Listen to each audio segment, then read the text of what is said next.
मेरे प्यारे विद्यार्थी, जैसा कि आप जानते हैं, जैसे जैसे परीक्षा की तारीखें नजदीक आती जा रही हैं, हमारा ब्लड प्रेशर भी हाई होता जा रहा है। और हम आज बात कर रहे हैं सिपाही भर्ती परीक्षा के प्रैक्टिस सेट 8वें नंबर की। जैसा कि आप जानते हैं, 7 प्रैक्टिस सेट पर हम चर्चा कर चुके हैं और आज रक्षाबंधन के बाद बहुत महत्वपूर्ण हम प्रैक्टिस सेट 8 पर चर्चा कर रहे हैं, क्योंकि ये बहुत महत्वपूर्ण क्लास होने जा रही है आपके लिए।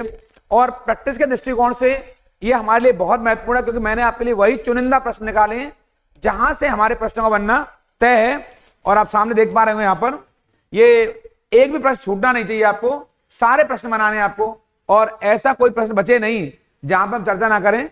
और ये इस सीरीज का पहला प्रश्न आपको दिखाई दे रहा है, लेकिन मैं इसको कराऊं उससे पहले आप सभी का बहुत स्वागत, अभिनंदन। आपके चहेते यूट्यूब चैनल करियर प्रोफेसर, आपका बहुत स्वागत।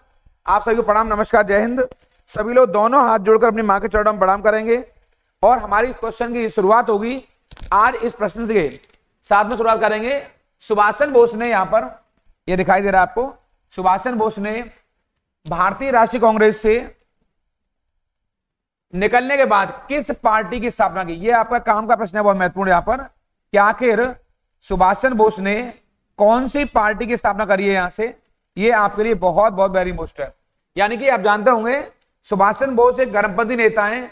क्या उन्होंने इंडियन नेशनल आर्मी बनाई, या रिपब्लिकन पार्टी बनाई, या फॉरवर्ड ब्लॉक बनाई, या सोशलिस्ट। आप देख रहे हो इंडियन नेशनल आर्मी का संबंध भी इनसे ही है, लेकिन वो कह रहा है क्वेश्चन कांग्रेस से निकलने के बाद। यहां महत्वपूर्ण है आपके, तो कांग्रेस निकलने के बाद आपने फॉरवर्ड ब्लॉक की स्थापना की। ये बहुत महत्वपूर्ण है और घटना बहुत लंबा चौड़ा है, वहां नहीं जाएंगे, लेकिन फिलहाल 3 मई बहुत महत्वपूर्ण है हमारे लिए। 1939 को आपने कलकत्ता में फॉरवर्ड ब्लॉक, ये कलकत्ता में इस पार्टी की स्थापना की।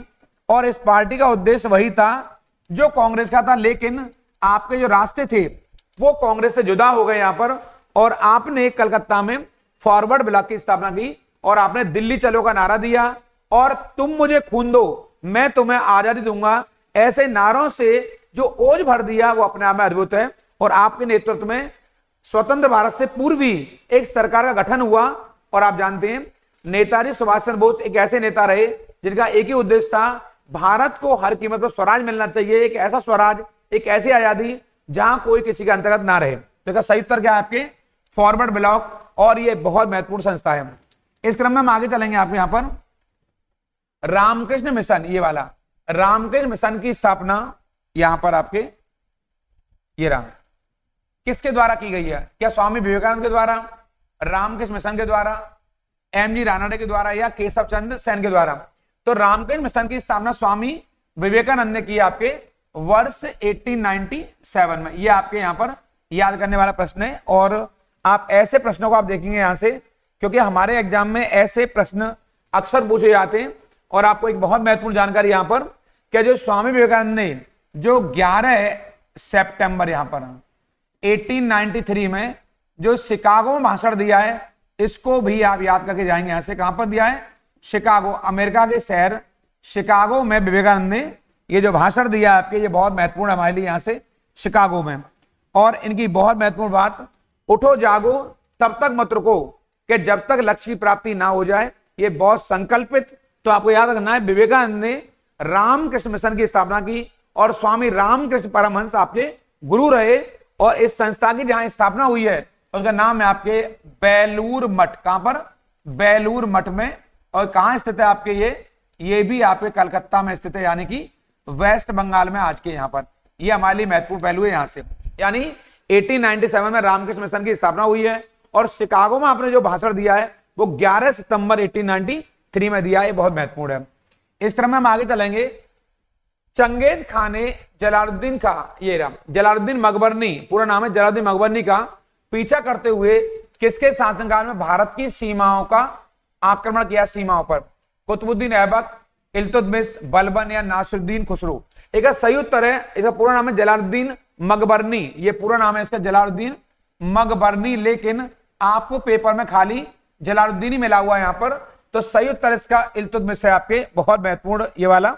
और इल्तुतमिश ने, आप जानते होंगे, इल्तुतमिश को गुलाम वंश का वास्तविक संस्थापक माना जाता है। यद्यपि गुलाम वंश का संस्थापक कुतुबुद्दीन ऐबक है, लेकिन गुलाम वंश का वास्तविक संस्थापक इल्तुतमिश रहा।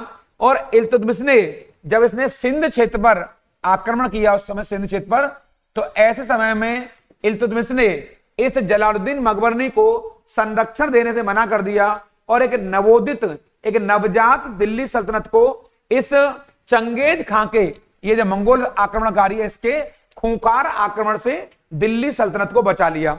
एक दूसरी महत्वपूर्ण बात, इल्तुतमिश ने टका और जीतल नाम के 2 सिक्के चलाए। ये बहुत मैं पीछे ही बता चुका हूं, टका आपका चांदी का था और जीतल आपका तांबे का सिक्का था। इन सिक्कों को लाने वाला और कोई नहीं बल्कि इल्तुतमिश था, जो कि दिल्ली सल्तनत का वास्तविक संस्थापक रहा। इस क्रम में हम आगे चलेंगे। आपके अगला क्वेश्चन है हमारा, भारतीय प्रतीक पर उत्कीर्ण सत्यमेव जयते, ये आपको रट रहा होगा यहां से, ये कहां से लिया गया है? तो इसको आपके मुंडकोपनिषद से लिया गया। कहां से लिया गया है? मुंडकोपनिषद से लिया गया है। यहां पर इसको मुंडकोपनिषद, इसको मुंडको, यहां से मुंडकोपनिषद, यहां से उपनिषद से, ये बड़ा महत्वपूर्ण हमारे लिए, ये मुंडकोपनिषद से लिया गया है इसको आप यहां से, यानी कि जो मुंडकोपनिषद है इससे आपके सत्यमेव जयते को लिया गया। और ये भारत का राष्ट्रीय वाक्य भी है, बहुत महत्वपूर्ण आपके। और अशोक ने, आपको जानना चाहिए, अशोक ने जो अपने अभिलेख उत्कीर्ण करवाए आपके, अशोक के अभिलेखों का उद्देश्य भी यही था कि सत्य की विजय और वो धम्म को जो लेकर आया कलिंग युद्ध के बाद, यानी कि नैतिक आचरण को सब लोग फॉलो करें, उसका मेन उद्देश्य था। और भारत सरकार ने मुंडकोपनिषद से सत्यमेव जयते को अपना राष्ट्रीय वाक्य बनाया है। ये बहुत महत्वपूर्ण हमारे लिए। इस क्रम में आप देखिए यहां से आपके अगला हमारा प्रश्न है सीरीज का, ये जैमिनी राय, यहां से जैमिनी राय यहां से ने कला किस क्षेत्र में नाम का, कला के किस क्षेत्र में, यानी कि जैमिनी राय ने कला का वो कौन सा क्षेत्र है इसमें नाम कमाया है? क्या मूर्ति कला है या संगीत या चित्रकला या नाट्य शास्त्र? ये कौन सा क्षेत्र है? तो आप जानना चाहिए इसको, जैमिनी राय का बहुत बड़ा संबंध चित्रकला से। आपने पेंटिंग की दुनिया में बहुत बड़ा नाम कमाया है और चित्रकला के क्षेत्र में आपने कई सारे अद्भुत कार्य किए जिसके लिए आपको याद किया जाता है। तो आप जैमिनी राय बोले तो चित्रकला यानी कि पेंटिंग में। इस क्रम में आपके लिए मैंने नया क्वेश्चन बनाया, भारत की पहली बहुउद्देशीय मल्टीपर्पज प्रोजेक्ट किस नदी पर, यहां ध्यान देंगे, ये निर्माण हुआ है? सतलज पर हुआ है, दामोदर पर हुआ है, महानदी पर या गोदावरी पर? तो भारत की पहली, तो ये दामोदर नदी पर ये परियोजना स्टार्ट हुई आपके। और स्वतंत्रता के बाद, आजादी के बाद, ये भारत की पहली, ये बड़ी इंपॉर्टेंट है, आजादी के बाद, ये आपको याद करने वाली बात है, आजादी के बाद भारत की पहली ये नदी घाटी परियोजना जिसका निर्माण दामोदर पर हुआ वर्ष 1948 में। इसको आप याद कर लेंगे यहां से, वर्ष 1948 में भारत की पहली नदी घाटी परियोजना का विकास जो हुआ है वो आपका दामोदर नदी पर हुआ है और इसका नाम दामोदर नदी घाटी परियोजना ही है। और ये भारत की ऐसी पहली परियोजना है जो कि कोयला, ये रहा कोयला, जल और आपके गैस, तीनों से बिजली का उत्पादन करती है। ये रहा, कोयला से भी, जल से भी और गैस से भी, इन तीनों को, कोयला कोल से भी, वाटर से भी और आपके गैस से भी, यानी तीनों से ये भारत की पहली ऐसी नदी घाटी परियोजना है जहां पर कि कोयला, जल और गैस तीनों से ऊर्जा का उत्पादन किया जाता है। और ये आजादी के बाद भारत की पहली नदी घाटी परियोजना जिसका विकास दामोदर नदी पर हुआ है। ये बहुत महत्वपूर्ण आपके लिए, इन सबको आपको यहां से याद करके जाएंगे। इसके अलावा निम्नलिखित में किस नदी को, ये रहा, दक्षिण की गंगा, साउथ की गंगा कैसे कहा जाता है? तो बहुत फेमस क्वेश्चन है, ज्यादा हम डीप में नहीं जाएंगे, यहां पर बहुत आसान आंसर है, गोदावरी को दक्षिण की गंगा कहते हैं। और गोदावरी दक्षिण भारत की, कहां की? ये दक्षिण भारत की ये सबसे बड़ी नदी भी है, दक्षिण भारत की सबसे ये बड़ी नदी भी है आपके, इसको भी आप यहां से याद कर लेंगे। यानी क्वेश्चन अगर आता है कि दक्षिण भारत की सबसे बड़ी नदी कौन सी है तो आप बताएंगे वो गोदावरी है। और अगर क्वेश्चन आएगा दक्षिण की गंगा किसे कहा जाता है तो गोदावरी है। और बड़ी महत्वपूर्ण बात, जो महाराष्ट्र का जो नासिक शहर है पंचवटी, वो आपके गोदावरी के तट पर ही स्थित है। यानी आपके एग्जाम में आने वाला क्वेश्चन है कि नासिक शहर किस नदी पर है तो आप बताएंगे गोदावरी नदी पर है। और दक्षिणी गंगा कैसे कहा जाता है तो गोदावरी को। और अगर आएगा आपके ये अगर दक्षिण भारत की सबसे बड़ी नदी कौन सी है तो भी गोदावरी बताएंगे। और प्रायद्वीप भारत की, पेनिनसुला इंडिया की सबसे बिगेस्ट रिवर कौन सी है तब भी गोदावरी ही बताएंगे। ये आपके लिए बहुत महत्वपूर्ण है। यहां से इस क्रम में इस सीरीज का जो मैंने जो प्रैक्टिस सेट 8वें पर चर्चा कर रहे हैं, इसका जो 8वां क्वेश्चन है, ये रहा 8वां। नोटबंदी का उद्देश्य क्या है? काले धन को, यहां से काले धन, यहां करेंगे इसको, काले धन, काले धन को अर्थव्यवस्था की मुख्य धारा में लाना, नकली मुद्रा पर रोक लगाना, आतंकी गतिविधियों फंडिंग पर रोक लगाना, यह सभी। आप जानते हैं नोटबंदी का उद्देश्य चारों है। काले धन को अर्थव्यवस्था की मुख्य धारा में लाना, जो ब्लैक मनी पड़ा हुआ है, नकली मुद्रा पर रोक लगाना, और आतंकी गतिविधियों पर जो टेरर फंडिंग होती है उस पर रोक लगाना। यानी डी इसका उत्तर है, यानी कि सभी सही हैं। और बड़ी महत्वपूर्ण बात आपको समझने वाली है कि नोटबंदी को या इकोनॉमिक्स की भाषा में विमुद्रीकरण के नाम से जाना जाता है आपके, और इसी को डीमोनिटाइजेशन, डीमोनिटाइजेशन, जो विद्यार्थी हमारे इंग्लिश मीडियम के या हिंदी मीडियम के भी हैं वो भी इसे लिख लेंगे आपके यहां से। और 8 नवंबर, यहां पर बड़ी महत्वपूर्ण बात, 2016 को अभी लास्ट टाइम नोटबंदी हुई यहां पर 8 नवंबर 2016 को। उस समय मोदी देश के प्रधानमंत्री थे, और उस समय उर्जित पटेल, ये उर्जित पटेल, ये उस समय आरबीआई के गवर्नर हुआ करते थे। उर्जित पटेल कहां के? आरबीआई के आप गवर्नर हुआ करते थे यहां से आपके। ये बहुत महत्वपूर्ण है, यानी कि जिस समय देश में उर्जित पटेल आरबीआई गवर्नर थे उस समय आपके नोटबंदी हुई 8 नवंबर 2016 को, और नोटबंदी को डिमोनेटाइजेशन कहते हैं, इसी को नोटबंदी कहते हैं, और इसी को विमुद्रीकरण भी कहा जाता है। तो इसका जो सही उत्तर है वो ये चारों होंगे, यानी कि उपरोक्त सभी। इस क्रम में 9वां क्वेश्चन है हमारा, भारतीय रिजर्व बैंक का राष्ट्रीयकरण, नेशनलाइजेशन किस वर्ष हुआ है? 1935 में हुआ है, 1969 में हुआ है, या 1949 में, या 1980 में? तो आरबीआई बोले तो भारत सरकार का सबसे बड़ा बैंक, इसका जो राष्ट्रीयकरण हुआ ये वाला नेशनलाइजेशन वो 1949 में हुआ, यानी कि 1 जनवरी, और लिख लेंगे आप लोग थोड़ा सा यहां से, 1 जनवरी 1949 को। और इसका जो हेडक्वार्टर है वो आपका मुंबई में स्थित है। यहां से क्वेश्चन आएगा कि इसका जो मुख्यालय है, जो हेडक्वार्टर है वो कहां स्थित है? तो वो मुंबई में स्थित है आपके। इसके अलावा वर्तमान में इसके गवर्नर कौन है? तो वर्तमान में शक्ति कांत दास इसके अध्यक्ष हैं आपके, यानी कि जो इसके चेयरमैन हैं, जो गवर्नर है, इसके हेड हैं, वो शक्तिकांत दास हैं। और बड़ी महत्वपूर्ण बात यह है कि हमारे यहां पर एक जो बहुत महत्वपूर्ण क्वेश्चन है वो है हिल्टन, कौन? हिल्टन यंग कमीशन, ये आपको एग्जाम में याद करने वाला है।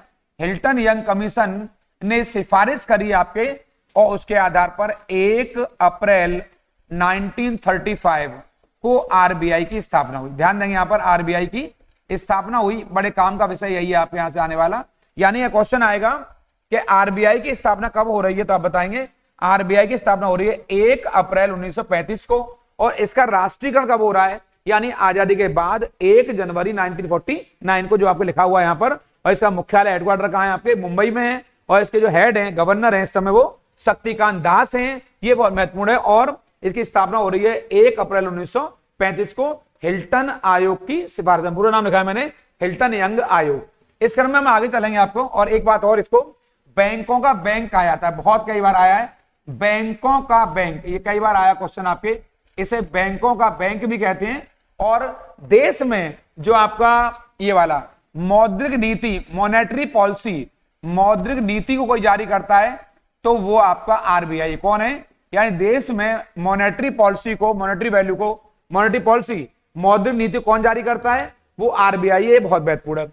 इस सीरीज का 10वां प्रश्न आपके लिए वो ये है, भारत में निम्नलिखित में कौन सा क्षेत्र सबसे अधिक कर, ये वाला टैक्स भुगतान करता है? कृषि क्षेत्र है, औद्योगिक क्षेत्र है, परिवहन क्षेत्र है, या सेवा क्षेत्र है? तो भारत में सबसे ज्यादा आय प्रदान करता है, कर प्रदान करता है, टैक्स प्रदान करता है, तो वो सेवा क्षेत्र है। यानी कि जो सर्विस सेक्टर है, कौन सा?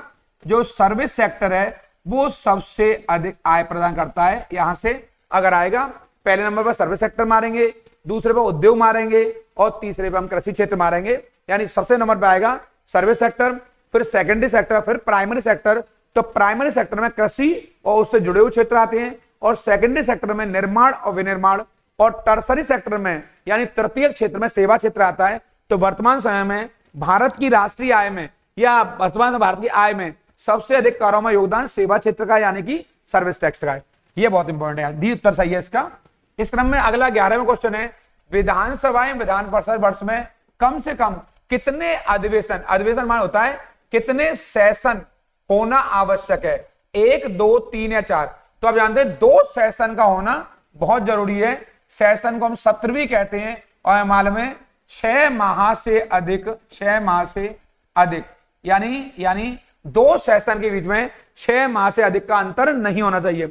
2 सेशन के बीच में, 2 अधिवेशन के बीच में 6 माह से अधिक का अंतर नहीं होना चाहिए, यानी कि 2 सेशन तो होने ही चाहिए विधानसभा और विधान परिषद, जो कि राज्य विधानमंडल के दोनों सदन हैं। और आप जानते हैं हमारे भारत में अभी 6 राज्य ऐसे हैं जहां विधानसभा भी है और विधान परिषद भी है।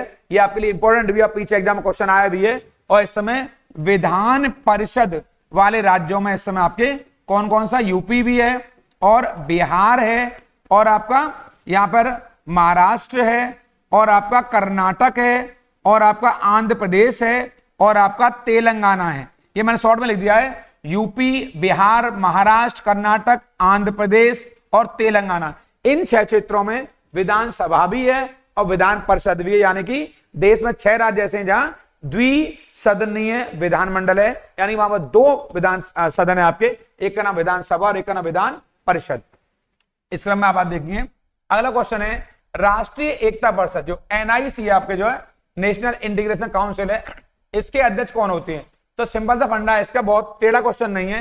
प्रधानमंत्री राष्ट्रीय एकता परिषद के चेयरमैन होते हैं, यानी कि जो देश के प्रधानमंत्री होंगे वो राष्ट्रीय एकता परिषद के अध्यक्ष होंगे, और देश में एकता से जुड़े हुए पहलुओं पर वो हमेशा अपनी राय रखते हैं, हमेशा अपने सुझाव देते हैं, ताकि देश में हर कीमत पर राष्ट्रीय एकता बनी रहे। ये बहुत महत्वपूर्ण है।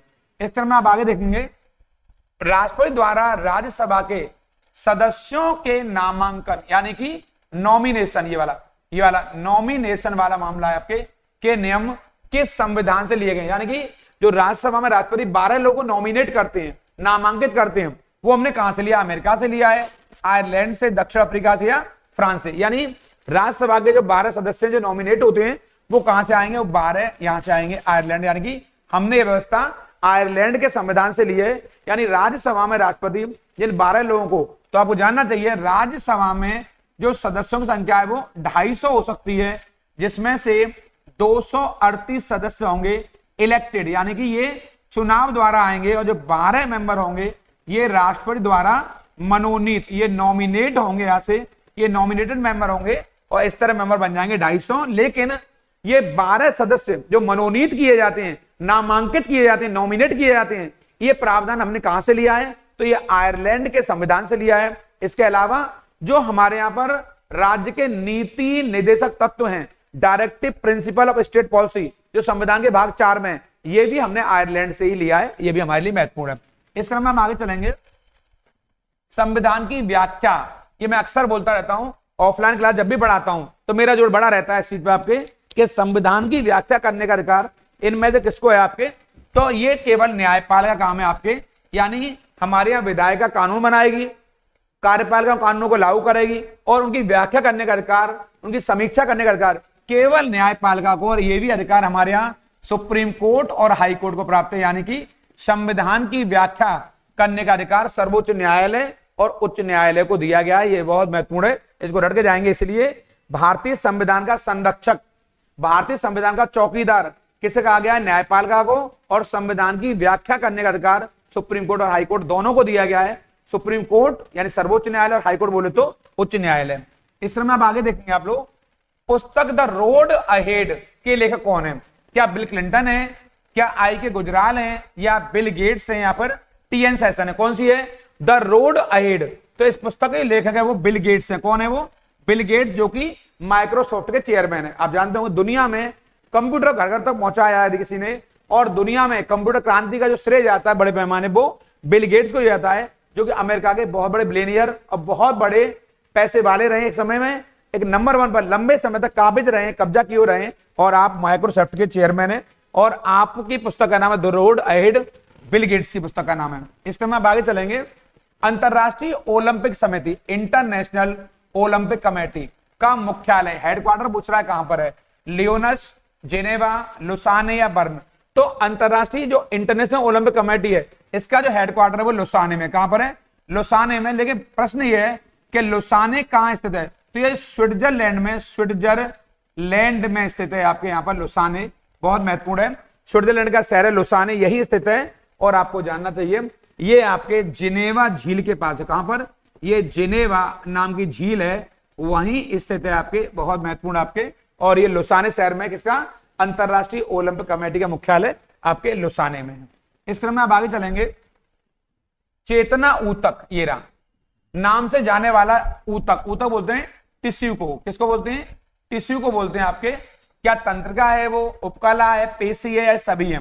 तो चेतना ऊतक के नाम से तंत्रिका या नर्वस, ये वाला तंत्रिका को जाना जाता है आपके, नर्वस सिस्टम को तंत्रिका तंत्र बोलते हैं हम लोग उसको। और चेतना ऊतक कहा जाता है तंत्रिकाओं को, नर्व्स को आपके चेतना ऊतक कहता है, जो कि शरीर में कहीं ना कहीं अवेयरनेस, चेतना पैदा करता है। शरीर में कुछ भी होना है तो एक खोपड़ा दिखाई दे रहा है, हमारी जो हमारा मस्तिष्क दिखाई दे रहा है, सब इसमें तंत्रिकाओं का जाल है। और यहीं से व्यक्ति सोचता है, और सारी बॉडी को हमारा यही खोपड़ी वाला पार्ट जिसमें तंत्रिकाएं भरी हुई है, यही नियंत्रित करने कार्य करती है आपके। जब इस तरह में आप आगे देखेंगे, अगला प्रश्न हमारा, शुद्ध जल का पीएच मान कितना होता है? शुद्ध जल का 6.4 है, 6.6 है, या 6.9 है, 7?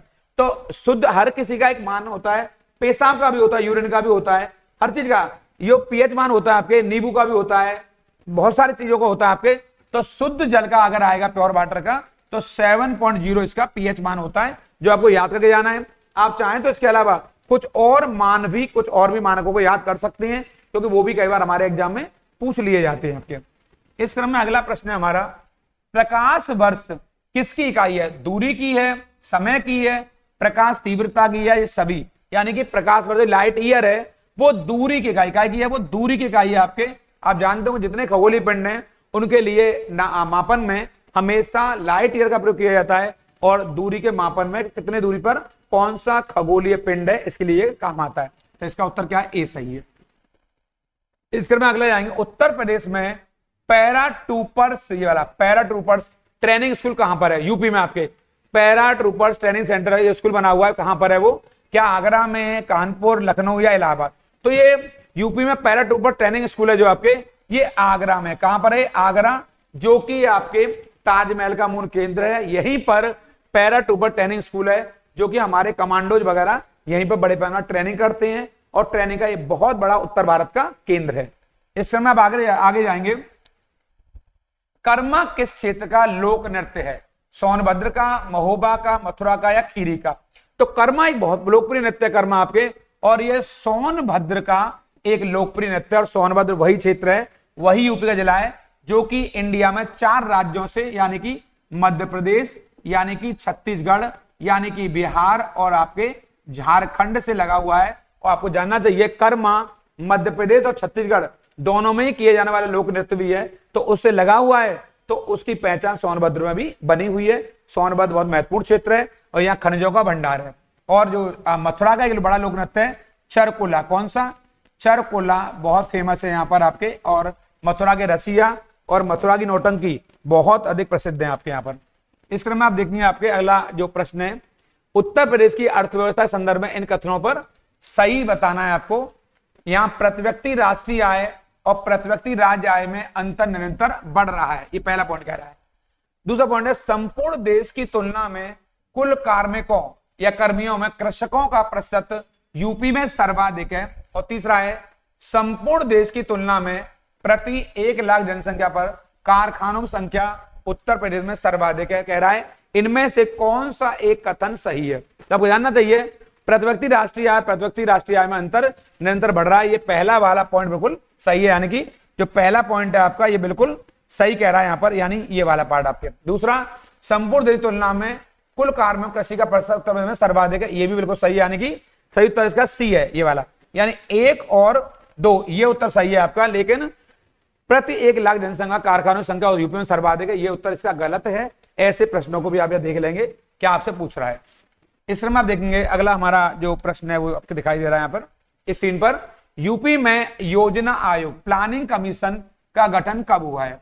क्या 1971 में, 1967 में, 1975 में, 1974 में? ये पूछ रहा है वो आपसे। इसका मतलब हुआ कि जो योजना आयोग है इसका गठन आपके यहाँ 1971 में हुआ, ये 1971 में हुआ है। और आपको जानना चाहिए ये जो योजना आयोग है, जो प्लानिंग कमीशन है, भारत सरकार ने भी योजना आयोग की स्थापना की थी और आपको जानना चाहिए 15 मार्च 1950।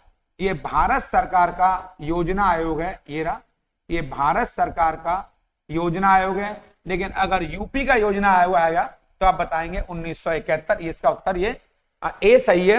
और भारत सरकार का आएगा, देश का अगर आएगा तो 15 मार्च 1950 को प्लानिंग कमीशन की स्थापना हुई है, जो कि एक गैर संवैधानिक आयोग, कैसा है, गैर संवैधानिक आयोग है। और अब योजना आयोग देश में है भी नहीं, इसके स्थान पर नीति आयोग को, इसके स्थान पर नीति आयोग को लाया गया। योजना आयोग समाप्त हो चुका है। अब कौन सा आयोग आ गया आपका, योजना आयोग समाप्त हो गया है, उसके स्थान पर नीति आयोग की स्थापना हो गई है। ये आपके लिए बहुत महत्वपूर्ण है। इस क्रम में अगला हमारा प्रश्न है जो आपको दिखाई दे रहा है 24वां। यूपी विधान परिषद में कुल 100 सदस्य हैं, ये रहे। बताइए इसके सदस्यों का कार्यकाल, टाइम ड्यूरेशन बताना है, कितना है, 5 वर्ष है, 6 वर्ष है, 2 वर्ष है, 4 वर्ष है। तो यूपी में 100 विधान परिषद सदस्य आपके, बड़ी विधान परिषद देश की अगर आएगा, सबसे बड़ी देश की विधान परिषद कौन सी है, तो यूपी की है, क्योंकि उसमें 100 मेंबर हैं और इनके कार्यकाल 6 वर्ष का होता है। कितना होता है, 6 वर्ष का होता है। लेकिन सदस्य बनने के लिए जो न्यूनतम आयु है, जो अगर एज आएगा मिनिमम, तो बताएंगे आपके यहाँ पर 30 वर्ष। कितना बताएंगे, 30 वर्ष ये मिनिमम एज है आपके बनने के लिए।